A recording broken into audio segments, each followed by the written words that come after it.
According to the protocols and the writings of the Illuminati, both which came from Dr. Adam Weishaupt and has been added to over the last couple of decades and centuries, a 7-part plan was devised to create what they would call a new world order. It was Weishaupt himself now who came up with the 7-part plan, and it was he himself who came up with the term Novus Ordo Seclorum, or from the Latin, which means New World Order. Now, going with the very first part of the Illuminati plan, it calls for the abolition of all ordered government. Here is what the protocols have to say on how they're going to abolish all ordered governments and what they believe about these things. Political freedom is an idea, but not a fact. This idea one must know how to apply whenever it appears necessary with this bait of an idea to attract the masses of the people to one's party for the purpose of crushing another who is in authority. In other words, what they're doing, they've got a 2-party system going in which they constantly will have one look like the bad guy and the good guy side will always fight them. And then somehow miraculously this side now becomes the bad guy, and this side, who was the bad guys, now the good guys fighting against them. Now does this sound familiar? Especially with our own Senate and everything else that goes up there on Capitol Hill. Does any of this sound familiar? Moving on along, it says, whether a state exhausts itself in its own convulsions, whether its internal discord brings it under the power of external foes, in any case it can be accounted irretrievably lost. It is in our power. In any state in which there is a bad organization of authority, an impersonality of laws and of the rules, and of the rulers who have lost their personality amid the flood of rights ever multiplying out of liberalism, I find a new right, to attack by the right of the strong and to scatter to the winds all existing forces of order and regulation, to reconstruct all institutions, and to become the sovereign lord of those who have left to us the rights of their power by laying them down voluntarily in their liberalism. And tell me if this one doesn't sound familiar. The constitution scales of those days will shortly break down, for we have established them with a certain lack of accurate balance in order that they may oscillate incessantly until they wear through the pivot on which they turn. In other words, the Constitution has been designed and set up in such a way that they would be able to bring it down. And that's exactly what we see nowadays. My question would be, do we even have a Constitution anymore? Because if we do, I tell you, none of those judges are certainly going by it.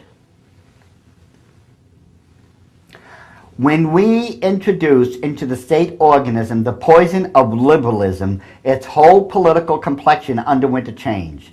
States have been sealed with a mortal illness, blood poisoning. All that remains is to await the end of their death agony. Speaking of the Antichrist, now you have to understand, the Illuminati is not going to call him the Antichrist. As I stated before, they refer to him as the king of the despots. Now, speaking of this man, he will have the right, and just like the presidents, mind you, he will have the right to propose temporary laws and even new departures in the government constitutional working, the pretext both for the one and the other being the requirements for the supreme welfare of the states. In other words, they're doing this for our own good. Okay. Here's another one that's supposed to be for our own good. Useless changes of forms of government to which we instigated the Goyim. Now remember, that's one of the coded words, which means the chattel. People like you and me who are not members of the Illuminati.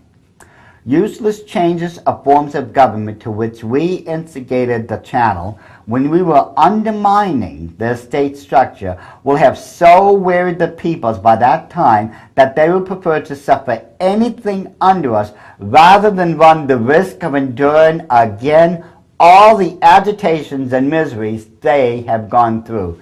And isn't that what they were also saying about that war that they would cause with Islam and Israel? That they would wear the people down to all this. And again, their own protocols state that this is what they're going to do. They're going to wear us down to such a state that we will accept peace at any price. While preaching liberalism to the chattel, we at the same time keep our own people and our agents in a state of unquestioning submission. Our power in the present tottering condition of all forms of power will be more invincible than any other because it will remain invisible until the moment when it has gained such strength that no cunning can any longer undermine it. Why do you think we call it the invisible government, ladies and gentlemen? It's right here. It always has been. But remember, according to these so-called intellectuals, all this can't possibly be correct. Yet, we see this happening all the time.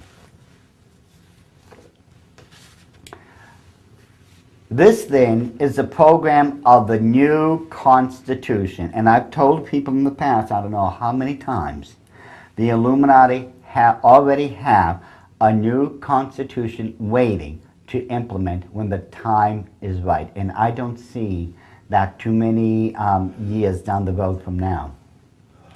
We shall make law, right, and justice, number one, in the guise of proposals to the legislative cause. 2, by decrees of the President under the guise of general regulations, of orders of the Senate, and of resolutions of the State Council in the guise of ministerial orders. And 3, and in case a suitable occasion should arise, in the form of a revolution in the state. So how do they plan to abolish all loaded government? Through party dissension, liberalism, and an imbalanced constitution. Why? So that a new constitution may replace the old one. Now, the second part calls for the abolition of all private property. How do they plan to do this? We shall create by all the secret subterranean methods open to us, and with the aid of gold, which is all in our hands, a universal economic crisis whereby we shall throw upon the streets whole mobs of workers simultaneously in all the countries of Europe. These mobs will rush delightedly to shed the blood of those whom, in the simplicity of their ignorance, they have envied from their cradles, and whose property they will then be able to loot. Folks, isn't this called a depression? Historically speaking, the greatest depression that has ever happened was the one on October 29th, 1929. Literally speaking, billions and billions and billions of dollars was lost that day. And if you notice, it stated here that they would cause it in Europe. These matters would also eventually come into America, and historically speaking, we've had 6 depressions, 6 major ones. One of the last ones, as I just stated, would have been October 29th, 1929. But, let's continue. The protocols continue to go on to say, it is essential, therefore, for us, at whatever cost, to deprive them of their land. This object will be best attained by increasing the burdens upon landed property and loading lands with debts. These measures will check landholding and keep it in a state of humble and unconditional submission. You see, this is what's interesting, folks. You know, most people who have a house and maybe own a couple of acres of land on it. They actually think they own it. They think they own that piece of God's earth. That is the biggest joke I have ever heard, and then it's a sad joke at that. Because the fact of the matter is, if you don't pay your land taxes, your property's gone. So it can't be yours outright to begin with. It never will be yours. No matter what happens, you have to pay your land taxes every 6 months or every year. And if you don't pay it, guess who's going to come and take it? Plus, if you leave that, let's say, as an inheritance to your son or your daughter, well, guess what? The same thing's going to happen to them. It doesn't end. It becomes a vicious cycle. Because if they don't pay an inheritance tax for that property, it's going to be taken away. Now, if they pay the inheritance tax, they end up with paying a yearly tax or a bi-yearly tax, and if they don't, the property is still taken away. So you see, no one owns that land outright unless it's the government and the powers that be.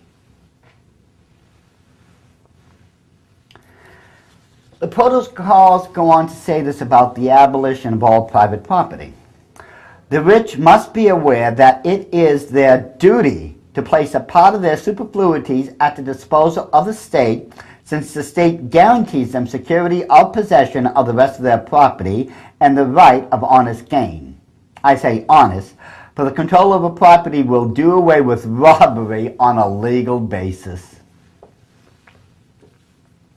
Therefore, we must not stop at bribery, deceit, and treachery when they should serve towards the attainment of our end. In politics, one must know how to seize the property of others without hesitation if by it we secure submission and sovereignty. So, going by the protocols,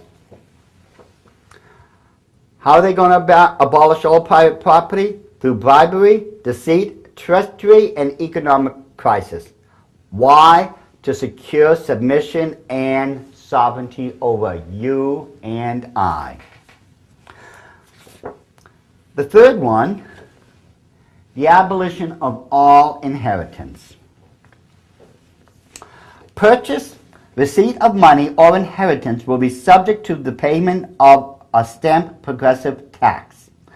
Any transfer of property, whether money or other, without evidence of payment of this tax, which will be strictly registered by names, will render the former holder liable to pay interest on the tax from the moment of transfer of these sums up to the discovery of his evasion of declaration of the transfer. Oh my goodness. Doesn't this sound like the IRS? They will hunt you down until they get every penny out of you that they feel they rightfully have coming to them. Just strike an estimate of how many times such taxes as these will cover the revenue of the Goyim states, or the chattel state as it should be translated. This is exactly why they're going to abolish all inheritance. How they're doing this? Through unfair high burden of taxes. And they're doing this, they clearly said, to take away our revenue. See, it was in 1838, Meyer Amschel Rothschild, who was the head of the Illuminati at that time, made a very, very profound statement. He said, "Allow me to issue and control the money of a nation, and I care not who writes its laws." And he was right. Whoever pulls the purse strings makes the law. And that's what they're stating here, to take away our revenue. Now the fourth step towards their 7-part plan of creating a new world order calls for the abolition of all patriotism. Listen to how they plan to do this. It is with this object in view that we are constantly, by means of our press, arousing a blind confidence in these theories, which our agent specialists have cunningly pieced together for the purpose of educating their minds in the directions we want. Do not suppose for a moment that these statements are empty words. Think carefully of the successes we arranged for Darwinism, Marxism, Nietzscheism. Now think about this. They themselves claim that they're the ones who arranged for the successes of Charles Darwin, Marxism, and Nietzscheism. If this was some sort of Jewish Zionist conspiracy, how could these people, who God himself said he would not allow them to have any power in their hands, how could they have possibly done and brought Charles Darwin, the teachings of Marxism and Nietzscheism to the world? How could they have done it? They don't have the power to it. And why would they especially want to bring the theory of evolution when it's not within their belief system? Why would they bring communism? It's definitely not in their belief system. And let's face it, Nietzscheism is anything but related to Judaism. So we can see right now that this has nothing to do with anti-Semitism. Therefore, it could not be some sort of Jewish Zionist conspiracy. These people just don't have the power to do it. However, the Illuminati does. These continue to prove that these can be only and only Illuminati documents, not some type of Jewish, anti-Semitic, or Zionist conspiracy. Going back to the abolition of patriotism, we appear on the scene as alleged saviors of the workers from this oppression when we propose to him to enter the ranks of our fighting forces, socialists, anarchists, communists, to whom we give support in accordance with an alleged brotherly rule of the solidarity of our humanity. How is it they plan to abolish all patriotism? Well, their own writings state, by the introduction of Marxism, Darwinism, and Nietzscheism. Why? Because these doctrines would lead to the destruction of the chattel. And let's face it, until 9/11, patriotism had been taking a beating. I remember when I was a young boy, and there'd be a parade downtown, and Old Glory would be brought by. Men would be taking off their hats. I saw women crying. Children were dead silent as the flag, which represented Americana, was going by. But now, we have made it constitutional where people can burn the flag in an act known as freedom of expression. Well, I'll tell you right now, those people better not burn Old Glory on my lawn or on my property, because I'm going to give them my expression and what I'm going to do as a result that they will never forget. I am for Americana, and I'm for what I have always believed to be the heart and soul of Americana. Unfortunately, it's been taking a beating. But this is part of the Illuminati's plan. The fifth part of the seven-part plan for the creation of a new world order calls for the abolition of all religion. What do the protocols have to say about the abolition of religions? Here is what they say. When we come into our kingdom, it will be undesirable for us that there should exist any other religion than ours of the one God, with whom our destiny is bound up by our position as the chosen people, and through whom our destiny is united with the destinies of the world. We must therefore sweep away all other forms of belief.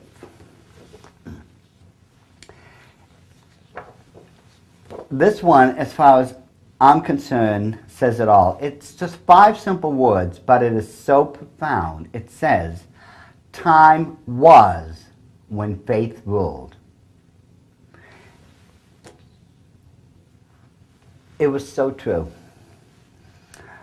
When the Puritans first came here into America, they settled up and established Christianity here in America. They really were a people who wanted Christianity to flourish in this new land. They believed in God with all their hearts, their mind, their soul, their body. However, once the Illuminati managed to sink their clutches into America, religion has been, as far as true Christianity, has been under never-ending, ceaseless attacks. We've had so many historical figures whom we believe were Christians, who we like to attribute, historically speaking, were well grounded in the Christian faith, in the beliefs and the doctrines and dogmas of Christianity. But as my dear brother and my good friend Chris Pinto is going to prove in a very new and exciting DVD, he's going to demonstrate something that is going to shock you folks to the literal core of your Christian belief. He's going to prove that everything we believed about our early forefathers, as far as them being solid Christians, them being the authors of Christianity in America, and so many other things, he is going to blow those notions completely out of the water. And I've already had many discussions with him about this new film of his coming, and I'm excited. I can't wait for it to come out because I know this is going to cause a firestorm. When I say a firestorm, I am expecting, and I've jokingly said this to Chris, I'm expecting them to take him down to the village square and offer him up as some type of, as a sacrifice to some type of pagan god. This is how much of a controversy this new information is going to bring about. But I'll tell you right now, it's Chris Pinto, it's documented, it's solid. You have got to get this one, ladies and gentlemen. I am absolutely excited about it. Look for this because Cutting Edge Ministries is going to be selling this one soon. I am personally, as I said, very, very excited to see this one come out. Now, continuing with what the protocols have said about religion, let's go on with this. It is with this object in view that we are constantly, by means of our press, arising a blind confidence in these theories. You see, the Illuminati has purposely been putting out, through these so-called intellectuals, all these wonderful theories and arguments that will do anything but build your Christianity and your faith in Christ. Remember, they've already claimed that they're the ones who made sure that the theory of evolution through Charles Darwin, or Darwinism, would succeed, and Darwinism completely negates God out of the formula. Marxism, which is based on communism, let's face it, they're a godless society, and Nietzscheism, he believes man eventually could become a god unto himself. Going on, it says,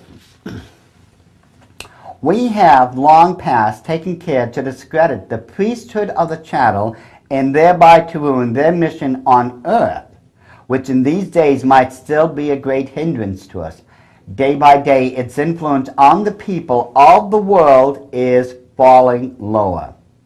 Now, what was the mission we were given to fulfill on the earth? To bring the message of Christ and His Word throughout all the world, and to make these people, and to save these people. Our message, our mission is one of salvation. And yet, to this very day, I hear more and more excuses from I don't know how many different type of Christians why they're not witnessing. You know, and this was the Great Commission. We are supposed to go out there and make believers of all men. And the Illuminati, in their own words right now, just stated, we can still be a hindrance to them.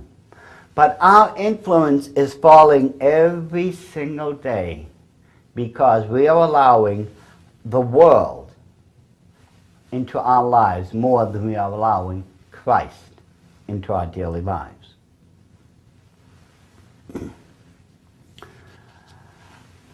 How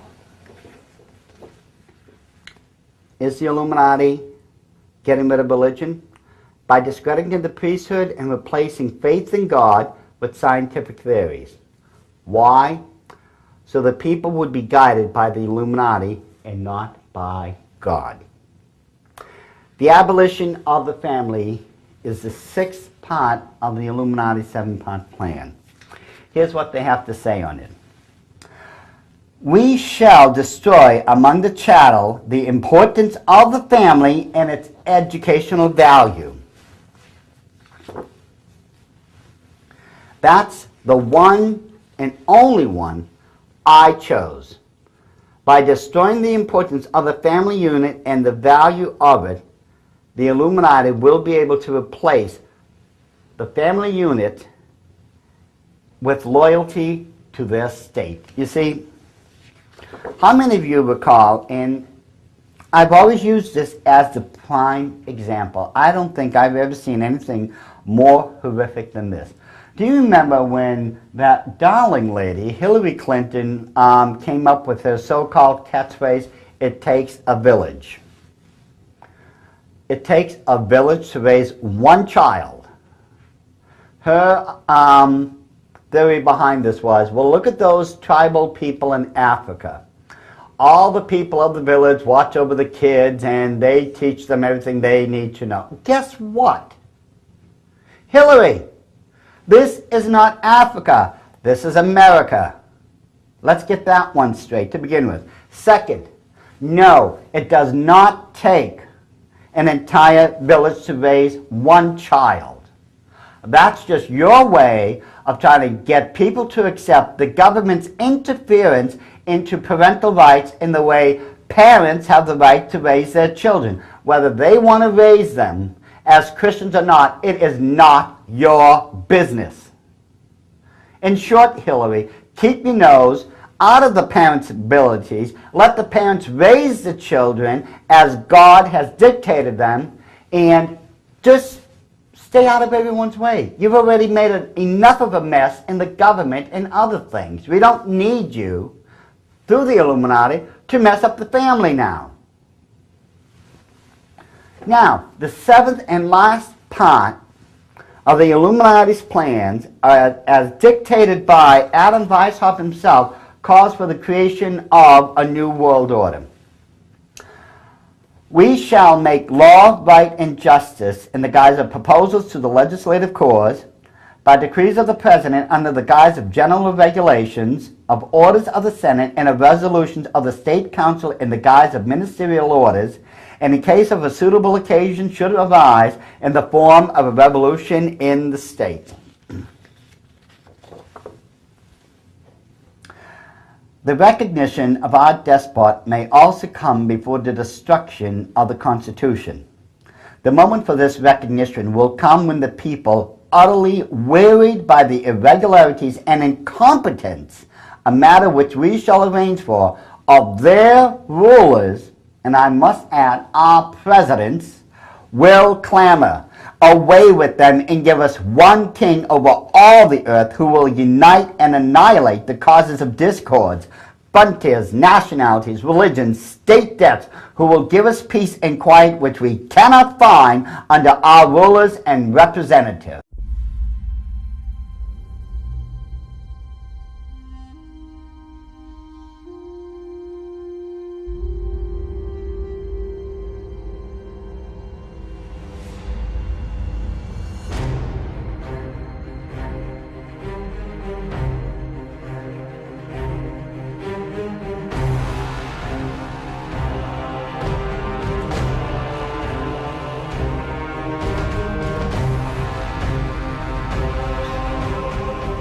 they clearly point out all these people that are being set up in government are purposely being put there so that they will destroy everything we hold sacred. We will be so tired of it that we are going to literally accept, as I've always stated, peace at any price.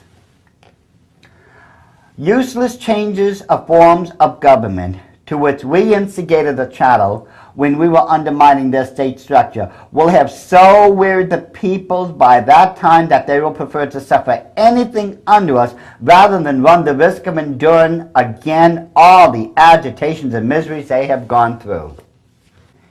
It is only with a despotic ruler that plans can be elaborated extensively and clearly in such a way as to distribute the whole properly among the several parts of the machinery of the state.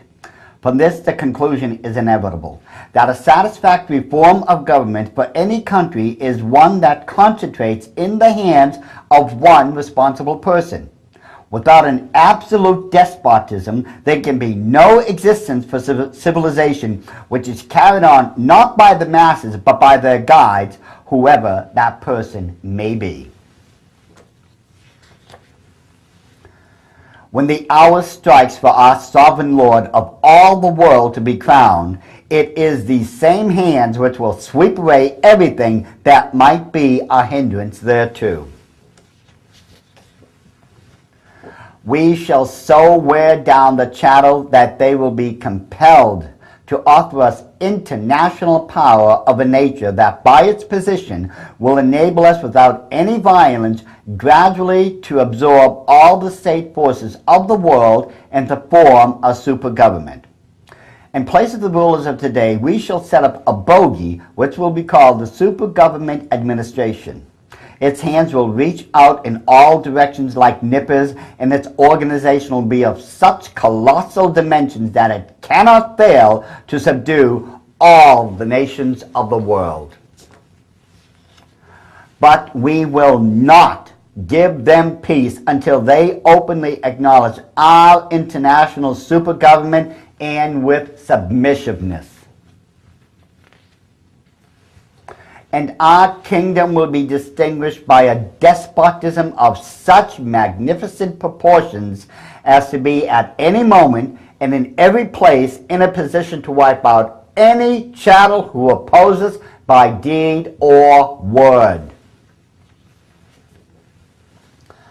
The administrators, whom we shall choose from among the public with strict regard to their capacities for servile obedience, will not be persons trained in the arts of government, and will therefore easily become pawns in our game in the hands of men of learning and genius, who will be their advisors, specialists bred and reared from early childhood to rule the affairs of the whole world.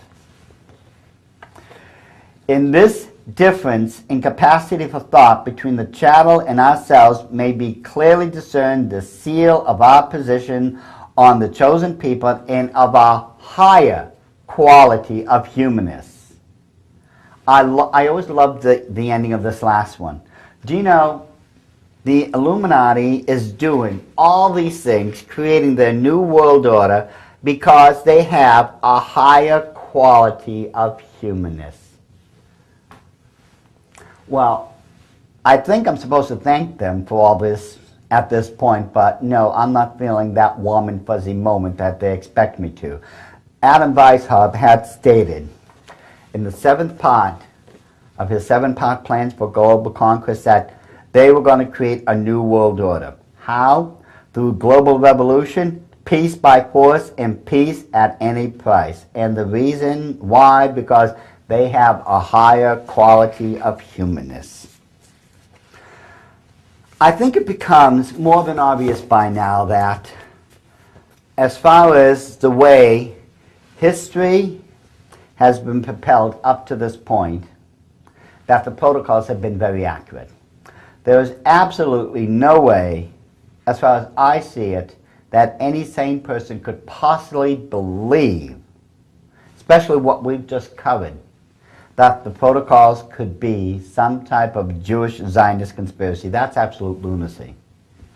Now what we're going to do, we're going to get into the political agenda of the Illuminati. We're going to examine this through the protocols and see what the end result of their rulership is going to be all about.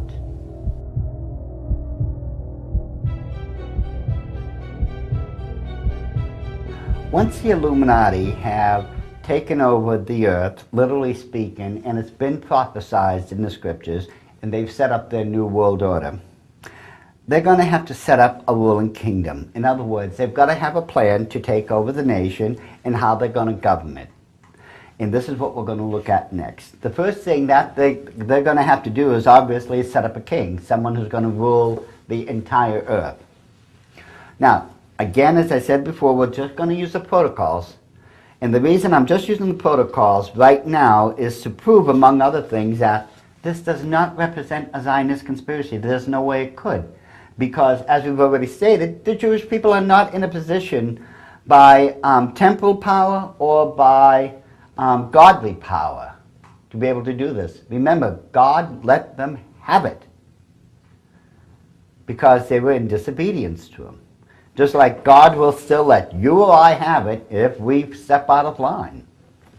Here's what they say about their king. The Supreme Lord, who will replace all now existing rulers, dragging on their existence among societies demoralized by us, societies that have denied even the authority of God, from whose midst breaks out on all sides the fire of anarchy, must first of all proceed to quench this all-devouring flame. Therefore, he will be obliged to kill off those existing societies, though he should drench them with his own blood, that he may resurrect them again in the form of regularly organized troops fighting consciously with every kind of infection that may cover the body of the state with sores. This chosen one of God is chosen from above to demolish the senseless forces moved by instinct and not reason, by brightness and not humanness. By want and envy and hatred which it engenders, we shall move the mobs, and with our hands we shall wipe out all those who hinder us on our way. When the hour strikes for our sovereign Lord of all the world to be crowned, it is these same hands which will sweep away everything that might be a hindrance thereto. Now listen carefully to this one. It is only with a despotic ruler that plans can be elaborated extensively and clearly. Without an absolute despotism, there can be no existence for civilization, which is carried on not by the masses, but by their guide, whosoever that person may be. Ever since that time, we have been leading the peoples from one disenchantment to another, so that in the end they should turn also from us in favor of that king of the despots, whom we are preparing for the world. The recognition of our despot may also come before the destruction of the Constitution. Now see, part one, or I should say step one. They've got their king. Now they need a kingdom. Here is what they have to say on that. It is this which has served as a basis for our organization of secret masonry, which is not known to, and aims which are not even so much as suspected by these chattel, attracted by us into the show army of Masonic lodges in order to throw dust in the eyes of their fellows. Today, I may tell you that our goal is now only a few steps off. There remains a small space to cross, and the whole long path we have trodden is ready now to close its cycle of the symbolic snake by which we symbolize our people. When this ring closes, all the states of Europe will be locked in its coil as in a powerful vice. Our right lies in force. The word right is an abstract thought and proved by nothing. The word means no more than give me what I want in order that thereby I may have a proof that I am stronger than you. Our power in the present tolerant conditions of all forms of power will be more invincible than any other because it will remain invisible until the moment when it has gained such strength that no cunning can any longer undermine it. For us, there are no checks to limit the range of activities. Our supergovernment subsists in extra-legal conditions which are described in the accepted terminology by the energetic and forcible word dictatorship. By all these means, we shall so wear down the chattel that they will be compelled to offer us international power of a nature that by its position will enable us without any violence gradually to absorb all the state forces of the world and to form a super government. In place of the rulers of today, we shall set up a bogey which we will call the super government administration. What form of administrative rule can be given to communities in which corruption has penetrated everywhere? Communities where riches are attained only by the clever, surprise tactics of semi-swindling tricks, where looseness reigns, where morality is maintained by penal measures and harsh laws, but not by voluntarily accepted principles, where the feelings towards faith and country are obliterated by cosmopolitan convictions. What form of rule is to be given to these communities if not that despotism which I subscribe to you later? We shall create an intensified centralization of government in order to grip in our hands all the forces of the community. We shall regulate mechanically all the actions of the political life of our subjects by new laws. These laws will withdraw one by one all the indulgences and liberties which have been permitted by the chattel. When we come into our kingdom, it is undesirable for us that there should exist any other religion than ours.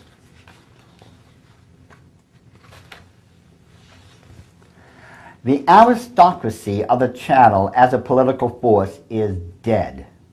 We need not take it into account, but as landed proprietors, they can still be harmful to us from the fact that they are self-sufficing in the resources upon which they live.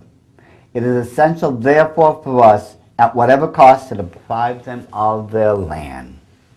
So you see, when they set up their kingdom, they're going to make sure they're placed in a position to where you don't have your land, you have no means of sufficiency other than falling upon the good graces of the Illuminati and doing exactly what they tell you to. Now, the third part of the, the third step, if you're going to set up a kingdom as the Illuminati is, that you have to have a seat of power. You have to have some place where you're going to rule from. And as you've already found out on DVD 1, which is called The Arrival of the Antichrist, that place in the United States is going to be Washington, D.C. itself. If you remember, we already proved that Washington, D.C., and so much of it is laid out in a 666 pattern. Now, you have to have a constitution.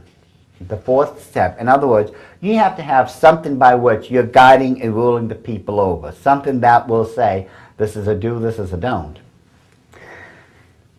And here is some of what the protocols have to say on that subject.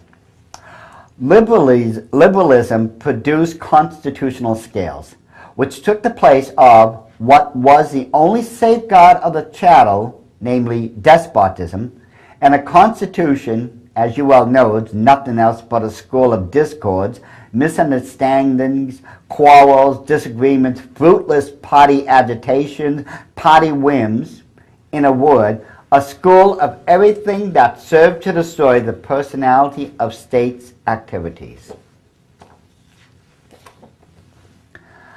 By such measure, we shall obtain the power of destroying little by little, step by step, all that at the outset, when we enter on our rights, we are compelled to introduce into the constitutions of states to prepare for the transition to an imperceptible abolition of every kind of constitution. And then the time is come to turn every form of government into our despotism.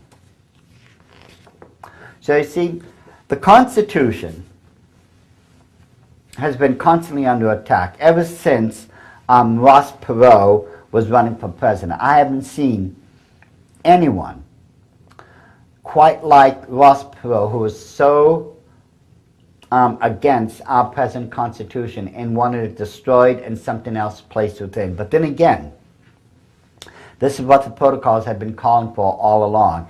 They already have the new Constitution ready. It's just a matter of when are they going to implement it. That's it. Now, they have to have a council if you're going to set up any type of kingdom, a ruling body, something that is going to, that the king of the despot is going to act through. Here's what the protocols have to say on this. This one's a little bit lengthy, but I think you'll find this one very interesting. Reared on analysis, observation, on delicacies of fine calculation, in this species of skill we have no rivals, any more than we have either in the drawing up of plans of political actions and solidarity. In this respect, the Jesuits alone might have compared with us, but we have contrived to discredit them in the eyes of the unthinking mob as an overt organization, while we ourselves all the while have kept our secret organization in the shade.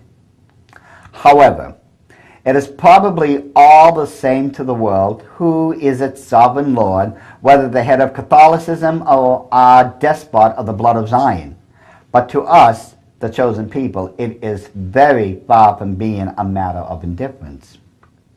For a time, perhaps, we might be successfully dealt with by a coalition of the chattel of all the world. But from this danger we are secured by the discord existing among them, whose roots are so deeply seated that they can never now be plucked up. We have set one against another the personal and national reckonings of the chattel religious and race hatreds, which we have fostered into a huge growth in the course of the past 20 centuries. This is the reason why there is not one state which would anywhere receive support if it were to raise its arm, for every one of them must bear in mind that any agreement against us would be unprofitable to itself. We are too strong. There is no evading our power.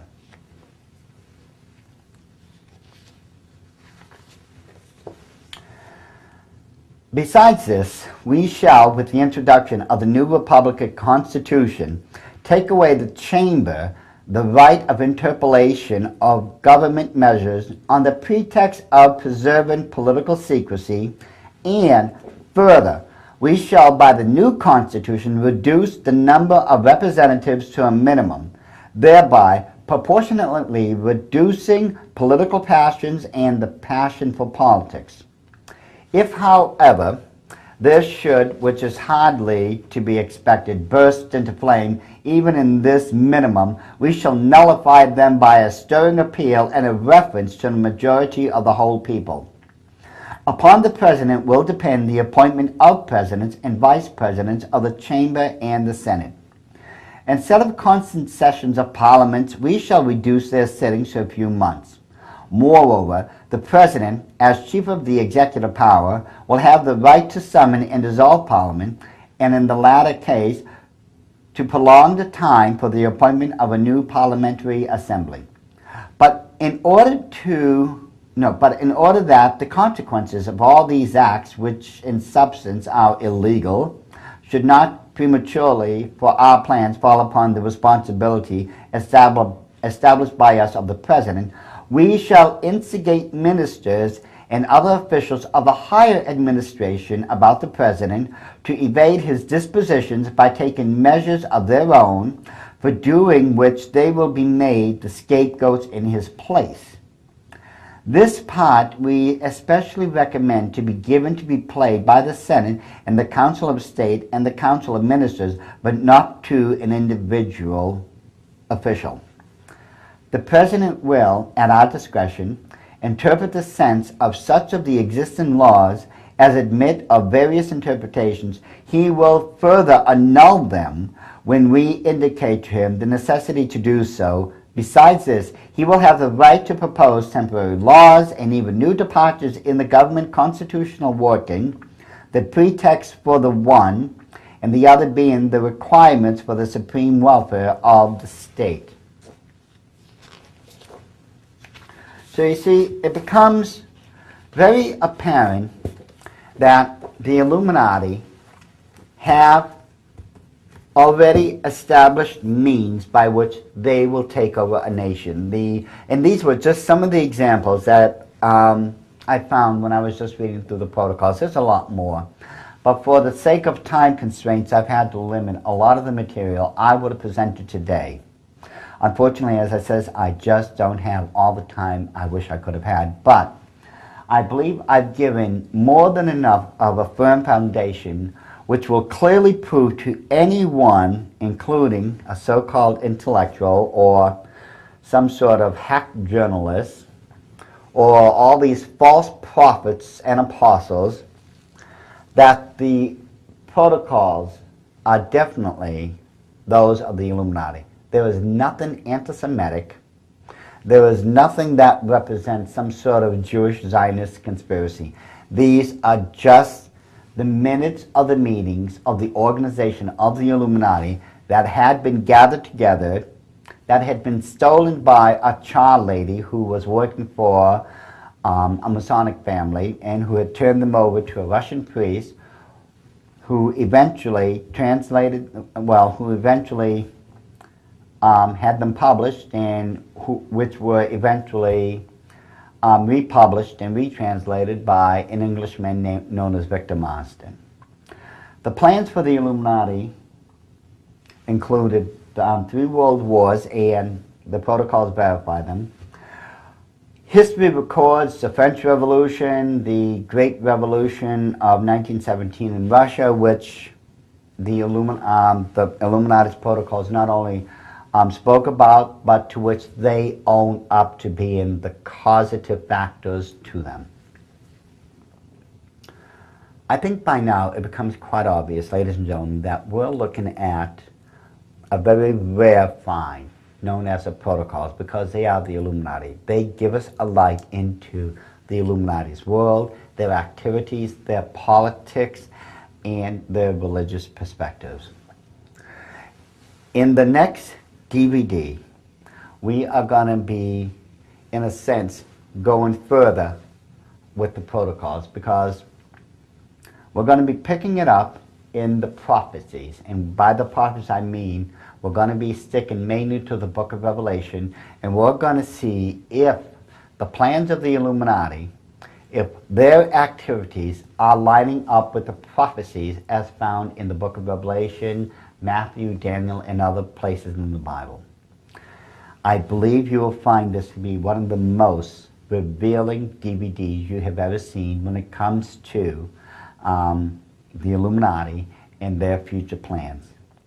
At this point, I pray, ladies and gentlemen, I genuinely pray that you take a good look at the original writings of the protocols. Look at all this information for yourself. I know it is a lot to go by, ladies and gentlemen, but that's what this series is all about. No ministry has ever, in all of recorded history, put together a series based on the Illuminati, their activities, their politics, their money, their religion, and how they line up with biblical prophecies. No one's ever done this. And it is through cutting-edge ministries, ladies and gentlemen, that this is being done. And it is cutting-edge ministry, along with myself, that is so concerned about the welfare of Christianity and those people who aren't saved, that all this was done. We have got to get the truth out there while we still have time. So it is quite obvious by now that the protocols is actually a false flag operation done by the Illuminati to use the Jewish people as a scapegoat. And this is the constant method that the Illuminati have always used. I should know. I was in it. I remember when I've seen them use so many false flag operations. It would completely take your attention off the truth and put it elsewhere. It's so obvious, ladies and gentlemen, once we sit down and go through all this material, and I could have gone through so much more. I had a lot more planned, but I just didn't have the time.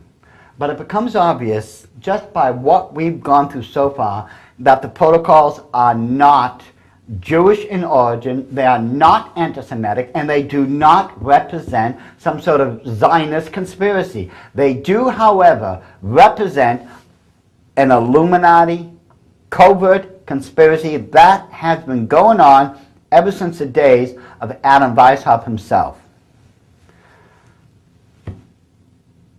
What we need to do, ladies and gentlemen, is take individually a good look at all the evidence, go through it step by step, and I think the end conclusion is inevitable, especially when we consider that the Illuminati's documents are coded.